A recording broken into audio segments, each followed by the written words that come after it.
a gente tem aqui alguns aspectos para serem tratados, né? Primeiro, a questão relativa à guerra na Ucrânia. Realmente o mundo inteiro, não foi só Donald Trump, né, que tirou a sua atenção dessa guerra, mas o mundo inteiro passa a acompanhar com muito mais preocupação o que está acontecendo no Estreito de Hormuz, no Oriente Médio. Mas a guerra na Ucrânia continua não só mantendo um espaço de tensão fortíssimo ali na esquina, na Europa, né? Mantendo um ambiente de muita incerteza para a geopolítica internacional e para a estabilidade do mundo, para a estabilidade da economia. Então, a gente vai aproveitar que esse tema volta a ganhar destaque pela mão da política e vamos receber o professor de Relações Internacionais da FESP de São Paulo, Alexandre Coelho. Professor, boa noite, que bom tê-lo aqui no Hora H. Boa noite, Thaís, é sempre um prazer estar aqui com vocês. Que bom, muito obrigada. Professor, é a política que está trazendo de volta a discussão sobre a guerra na Ucrânia. Eu quero trazer um outro fato de agora, que foi uma apresentação de Emmanuel Macron, presidente da França, do seu submarino nuclear. E a minha leitura ali da imprensa internacional é de que ele estaria mandando um recado para Putin, dizendo, olha, se você ficar animado em pensar que você pode em algum momento ampliar o seu poder na Europa, eu tenho uma arma nuclear para devolver. Qual é a sua leitura e qual é o status de preocupação que nós temos que ficar com uma escalada desse conflito entre Rússia e Ucrânia? Pois é.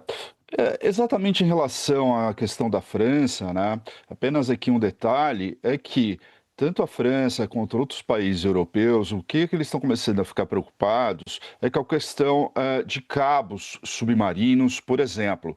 Começaram a perceber que a Rússia está também, né, utilizando espionagem por meio de seus submarinos e outras alternativas militares, né, justamente para fazer um grande mapeamento no que se refere a cabos, né, submarinos, né? E aí a preocupação da Europa, apenas para fechar só esse ponto, a preocupação da Europa não é nem às vezes um avanço territorial por parte da Rússia. A grande preocupação são o que a gente pode chamar de guerra irregular ou guerra híbrida por parte da Rússia, que é combinar sabotagem, espionagem, contra-informação e, por sua vez, atacar infraestruturas críticas, né, e cibernéticas na própria Europa. Então, eu acho que é esse o recado, né, que o presidente francês tenta mandar, e aí mostrando para ele que eles também, a França, né, tem também poder de reação e, no caso de um submarino nuclear, poder inclusive de dissuasão em relação à Rússia. Agora, quando a gente olha para a guerra da Ucrânia, né, obviamente que tem impactos na Europa. Quando a gente olha para a guerra da Ucrânia atualmente, o que a gente pode dizer, se fosse para resumir apenas em pelo menos uma palavra, a palavra hoje na guerra Ucrânia e Rússia é interdição ou contenção por parte da Ucrânia. O cenário no teatro da guerra ali, ele sofreu uma alteração, né? A Ucrânia está conseguindo demonstrar, ou melhor, conter por meio de ataques à logística russa, né, vias férreas, enfim, impedindo que armamentos russos, combustíveis, tropas russas cheguem de fato até a linha de frente na guerra da Ucrânia versus Rússia, ou seja, chegar ali na linha de frente nos territórios ocupados por parte da Rússia. E com isso consegue enfraquecer o ritmo de avanço por parte da Rússia. Além disso, utilizando aqui drones de médio e longo alcance, está conseguindo, né, atacar refinarias no território russo.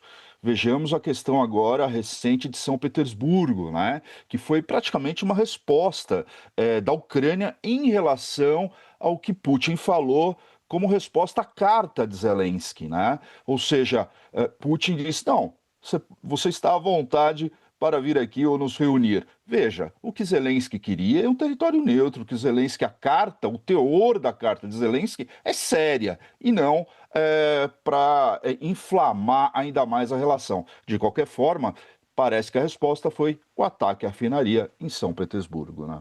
Claro. Agora, isso demonstra, juntando essa carta de Zelensky e a aprovação pelo Congresso americano, pela Câmara dos Representantes, de mais ajuda, uma ajuda bilionária e mais sanções à Rússia. Qual é a intensidade de fragilidade que isso provoca em Vladimir Putin nessa discussão? Olha, obviamente, Vladimir Putin não vai demonstrar isso, ou seja, ele vai cada vez mais, talvez, endurecer e atacar cada vez mais Kiev, que é o que ele tem feito, inclusive, né? De qualquer forma, quando a gente realiza uma análise comparativa nessa guerra, a gente vê que hoje, se a gente pudesse colocar em termos de um bom ou um mau momento, talvez seja um dos melhores momentos do lado da Ucrânia. Além de receber um incentivo financeiro, que é importante, porque a Ucrânia está precisando de mísseis, né? E até para poder deixar ela ainda mais empoderada do ponto de vista de ataques aéreos.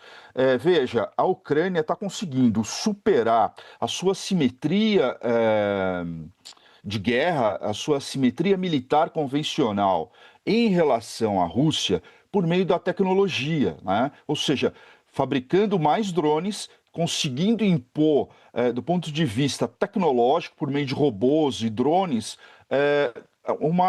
como a gente pode dizer, uma contenção, segurar a Rússia em qualquer tipo de avanço. Então, nós obviamente não podemos dizer que a Ucrânia está ganhando a guerra, não é isso. Mas, por outro lado, o que a gente pode dizer é que a Ucrânia está impedindo que a Rússia declare qualquer vitória ou declare, do ponto de vista político, que Putin esteja num bom momento, que ele não está. Principalmente porque ele não consegue demonstrar, por meio das ações ucranianas, que ele está vencendo ou que ele venceu essa guerra, né? Por enquanto, isso não é possível por parte de Putin, né?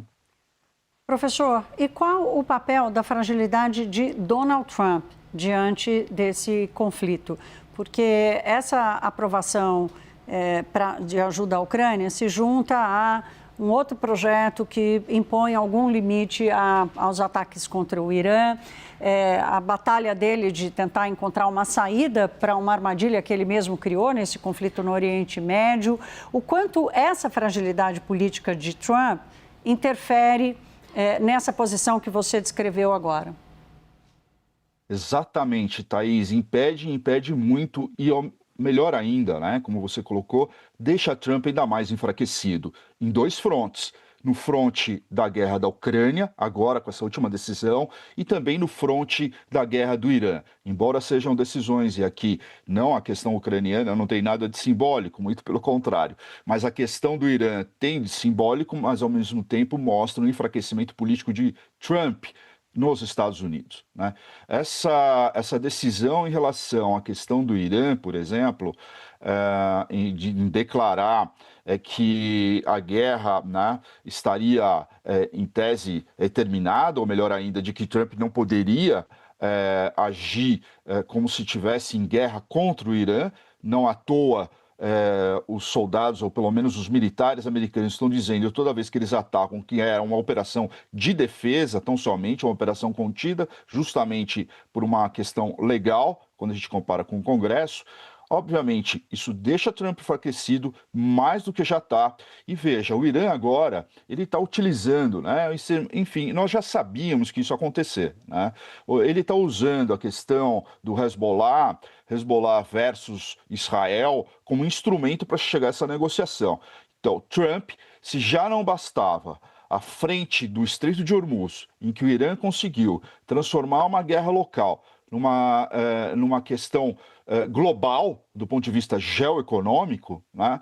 Trump ainda agora ele tem à frente de estar lidando com Netanyahu, de ter que lidar com o Hezbollah, né? Nós estamos sabendo aqui que parece que ele andou conversando com o Hezbollah, o que é inédito Sim. do ponto de vista diplomático norte-americano, né? Sim. Então, veja, nós só estamos vendo cada vez mais uma corrosão do poder político de Donald Trump. E essas duas guerras estão, na verdade, ao invés de mostrar ou força de Donald Trump, está mostrando exatamente o contrário, né, Thaís?